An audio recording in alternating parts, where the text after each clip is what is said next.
बलवान तो चेला। बुंदेलखंड की एक कथा सुना रहे हैं, सत्य घटना। आहा,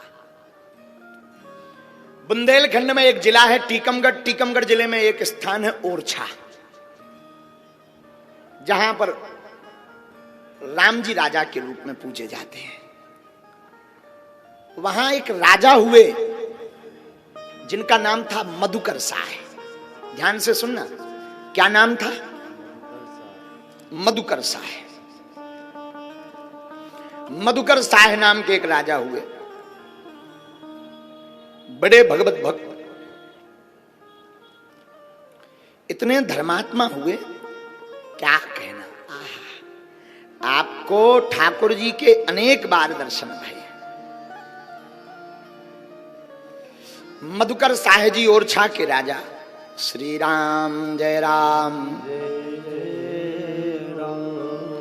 श्री राम जय राम, जय जय राम। आप भेषनिष्ठ राजा थे। कैसे राजा थे? भेषनिष्ठ।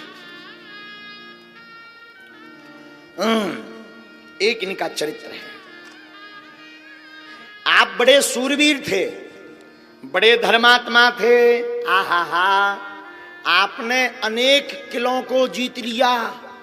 उस जमाने में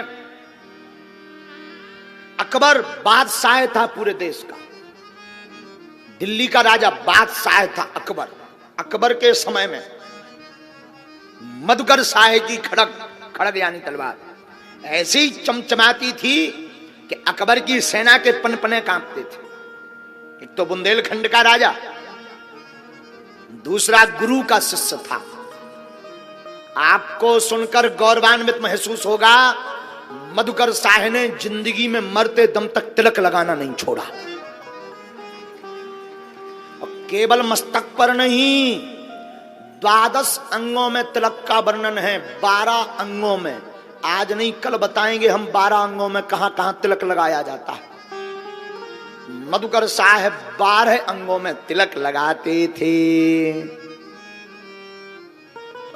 एक बार अकबर ने जब इनको देखा कि इन्होंने कई किलों को जीत लिया, तो संधि कर ली, मिलाप। दरबार में पूरे देश के राजा गए। बादशाह अकबर ऊंची गद्दी पर बैठा। उस जमाने में बहुत से वैष्णव राजा तिलक लगाते थे। आज के कुछ राक्षस हैं जिन्हें तिलक लगाने में शर्म आती है। सनातनीय हिंदू को अगर तिलक लगाने में शर्म आ रही तो ये बुजदिली नहीं तो और कुछ नहीं। इसे बुजदिली कहा जाएगा।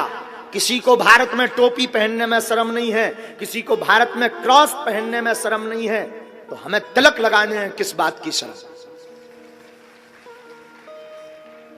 गौरव की बात कहेंगे, तुम्हें भगवान ने माला दी, तिलक दिया, लगाया करो।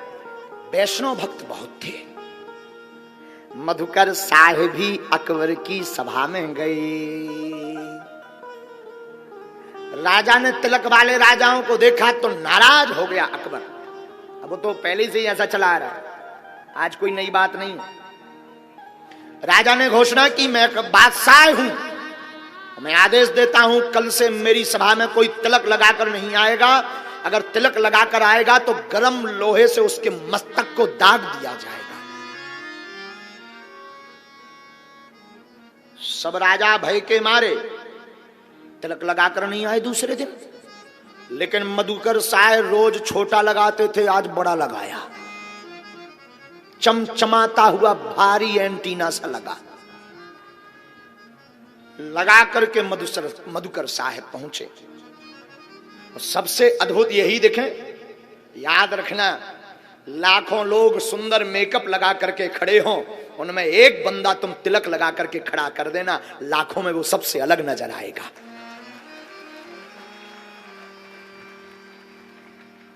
मधुकर साह सभी राजाओं में अलग नजर आते थे। बादशाह अकबर ने देखा सब राजा बिना तिलक लगाए इन्होंने मेरी आज्ञा का उल्लंघन किया। आज्ञा भंग देख करके क्रोध आ गया अकबर को। कड़क करके कहा, मधुकर साह, आप मुझे नहीं जानते? मेरे क्रोध को नहीं जानते। तुम्हें पता है तुमने बादशाह की आज्ञा का उल्लंघन किया। कल हमने कहा था तिलक लगाकर मत आना, तुम तिलक लगाकर आए। तुम बागी हो गए, बागी। तुम राजा तो हो पर बागी राजा हो। इसका दंड तुम्हें भोगना पड़ेगा। मधुकर शाह का शरीर खोल गया, खून में उबाल आ गया। वो हिंदू किस काम का जिसका सनातन के लिए कोई उंगली उठाए और खून ना खोले, उसका खून मर चुका। हाँ, कोई संतों के खिलाफ, ब्राह्मणों के खिलाफ, सनातन के खिलाफ और भक्तों के खिलाफ और भारत राष्ट्रगान के खिलाफ बोले और खून ना खोले, वो बुजदिल है। ऐसे निकम्मों को डूब के मर जाना चाहिए।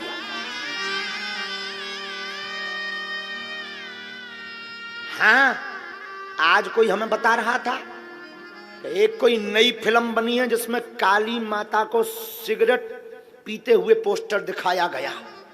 ऐसे ठटरी के बड़े को धाम पर ला करके उसके कान में अगरबत्ती डालनी चाहिए, जला करके। हम तो कहते जिसने काली माता का पोस्टर सिगरेट पीते हुए लगाया है, उनके कान में और मुंह में लुअर लगा देना चाहिए।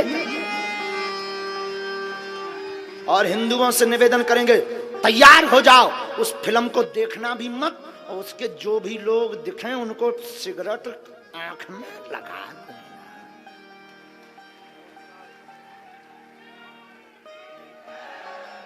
मधुकर शाह का खोल गया शरीर, खून खोल गया, और खून ऐसा खोला, हाथ में तलवार निकाली। अकबर सावधान, मैं बुंदेलखंड का राजा हूं, अंडरस्टैंड, समझदार, सावधान हो जाओ। मैं जानता हूं तुम बादशाह हो और कल तुम्हारा हुक्म भी हुआ था, मैंने सुना था, लेकिन आपकी बादशाही से मेरे परमात्मा की बादशाही बहुत महान है।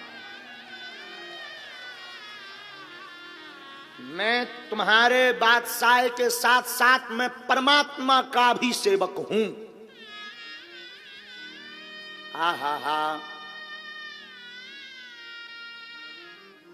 खोल गया खून बादशाह का। अकबर के सामने तलवार लेकर के खड़े हो गए मधुकर शाह, द्वादश अंगों में तिलक लगाए हुए, हाथ में चमचमाती हुई तलवार लिए हुए। मैं देखता हूं कौन मेरे तिलक को रोकता, किसमें कितनी क्षमता है।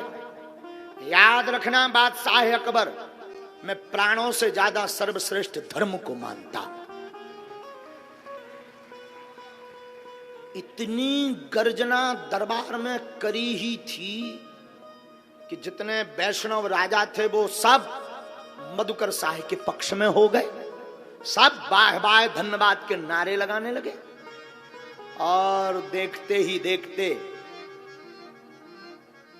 बादशाह अकबर ने माफी मांगी और कहा, आज से तुम्हें छूट है, तुम तिलक लगा करके ही आना। प्राण जाए, प्राण चले जाएं, पर धर्म नहीं जाना चाहिए। अपने तिलक और अपनी सनातनी के पीछे किसी के सामने झुकना नहीं चाहिए। आहा, ओरछा के राजा मधुकर शाह, एक व्यासों का मोहल्ला है ओरछा में, व्यासों का। उसमें एक प्राचीन मंदिर है, आज भी विद्यमान है। उस मंदिर में राजा प्रतिदिन कीर्तन करने जाते थे। याद रखना, चाहे वो क्षेत्र का कोई नेता हो या राजा हो, देश का राजा हो, जब तक देश का राजा धर्मात्मा नहीं होगा, क्षेत्र का राजा धर्मात्मा नहीं होगा, तब तक ना क्षेत्र की उन्नति होगी न राष्ट्र की उन्नति होगी। राजा प्रतिदिन प्रणाम करता था। आने दो, आने दो उस बालक को आने दो, यहां लाके बैठा रो। अरे सीताराम, उस बालक को वहां बैठा रो, वीआईपी में बैठा रो।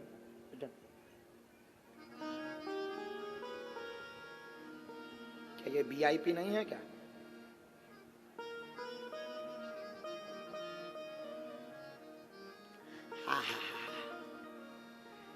राजा उस मंदिर में जाकर के रोज कीर्तन गाते थे, गोविंद के गीत गाते थे। एक दिन देर हो गई, रात हो गई, कीर्तन के लिए नहीं जा पाए। रात के समय जब कीर्तन मंदिर के पीछे करने गए, देखो ये होता है, राजा पट नहीं खुलवाया, नहीं सरकार सो गए हैं, प्रभु को सोने दो। गुरु आज्ञा ली, गुरुदेव को प्रणाम किया, मंदिर के पीछे जाकर के गोविंद के गीत गाने लगे। वहां बैठा, वहां हवा भी लगी, गोविंद के गीत गाते गाते भगवान को इतना रिझाया, उस रात को इतना रिझाया, इतना रिझाया, आहा, कि उसके साथ साथ सभी नृत्य करने लगे। जब सभी नृत्य करने लगे, भगवान प्रसन्न हो गए और भक्तमाल में चरित्र आया कि श्री मधुकर साह के भजन कीर्तन के भाव को देखकर ठाकुर जी स्वयं ग्वाल का रूप बना करके नाचने लगे। जब ठाकुर जी नाचने लगे तो देवताओं ने स्वर्ण पुष्पों की बारिश की। किस पुष्पों की? स्वर्ण। स्वर्ण यानी सोना। राजा के सिपाहियों ने वो स्वर्ण के पुष्प बीन लिए, और आज भी ओरछा की गद्दी पर जो बैठता है वही सोने के पुष्पों को पहले प्रणाम करता है, बाद में गद्दी पर बैठता है। इतने धर्मात्मा राजा हुए। इन पर गुरु कृपा कितनी हुई जरा सुनना। इन्होंने गुरु कृपा से अकबर को ललकार दिया, इन्होंने गुरु कृपा से पूरे देश के राजाओं को ललकार दिया। एक दिन राजा मधुकर साह मंदिर में प्रणाम करने गए। गांव के कुछ दुष्ट लोगों ने सोचा कि राजा कितने भेषनिष्ठ हैं, जरा परीक्षा ली जाए। दुष्ट लोगों ने एक गधा, गधा जानते हैं, गधे के गले में माला पहना दी, तिलक लगा दिया, राजा जिस गली से निकलते थे वहीं खड़ा कर दिया। कुछ गांव के लोग तमाशा देखने लगे। तमाशा जब देखने लगे, राजा ने जैसे ही सामने देखा कि एक गधा 12 अंगों में तिलक लगाए खड़ा है, आंखों में आंसू आ गए। उतरकर दंडवत प्रणाम किया, साष्टांग लौटकर, और हाथ जोड़कर बोले, आज तक हमने 2 पैर वाले तो बहुत वैष्णव देखे, पहली बार 4 पैर वाला वैष्णव देखा है। धन्य है गुरुदेव, धन्य है गुरुदेव। फूट फूट करके रो करके गधे के चरणों को पकड़ने लगे। जिन्होंने ये कुकृत्य किया था वो नतमस्तक होकर के राजा की शरण में आ गए, वो सब भगवान के भगवत भक्त बन गए। और हमने सुना उसी गधे के रूप में राम राजा सरकार प्रकट हो गए।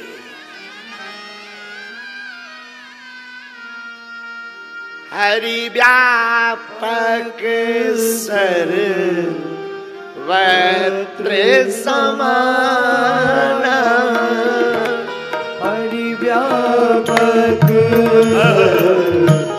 वक्त्र समान,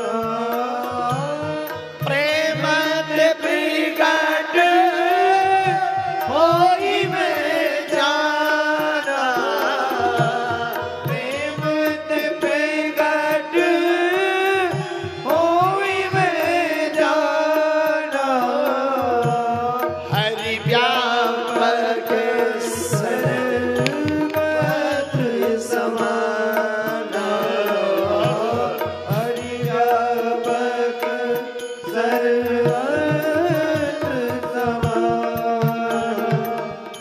प्रेम